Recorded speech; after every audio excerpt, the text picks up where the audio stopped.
పాండవ మధ్యముడైన అర్జునుడు పాశుపతాస్త్రం కోసం వెళ్ళినవాడు ఇంకా తిరిగి రాలేదు. అతని రాకను నిరీక్షిస్తూ తక్కిన సోదరులు ద్రౌపదితో సహా వనవాసంలోనే ఉంటున్నారు.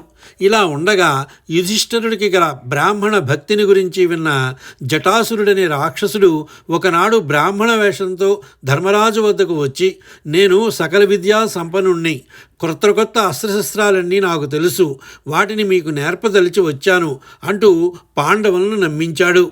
వారు నేర్చుకోవడానికి అంగీకరించారు. ఒకనాటి ఉదయాన ఋషులు బ్రాహ్మలు నది ఒడ్డుకు అహర్నికాలు తీర్చుకోబోయారు. భీమసేనుడు వేటకని అరణ్యానికి వెళ్ళాడు.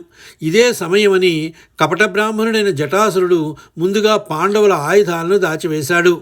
తరువాత తన నిజరూపంలో ద్రౌపదిని ఎత్తుకుని పారిపోసాగాడు. అప్పుడు అక్కడ ఉన్న ధర్మరాజు, నకుల సహదేవులు ఆయుధాల కోసం వెతుక్కోగా కనపడలేదు. చేసేది లేక నిరాయుధులుగానే వారు జటాసురుడిని అటకాయించారు. బలీయుడైన ఆ రాక్షసుడు వారి ముగ్గురిని కూడా చంకనెత్తుకుని పరుగుదీశాడు.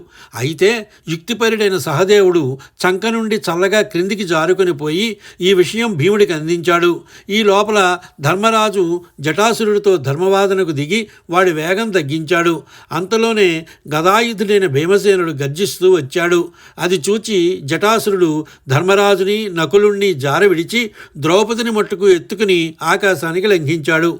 వెంటనే భీమసేనుడు ఒక మహావృక్షాన్ని పెళ్లగించి వాడిని కొట్టేసరికి వాడు పర్వతంలా నేలను కూలి ద్రౌపదిని ఒక చోట ఉంచి భీమసేనుడితో కలయబడ్డాడు. ఉభయులకు మధ్య ముష్టియుద్ధమే కాక గదలతోనూ వృక్షాలతోనూ గొప్ప యుద్ధం జరిగింది.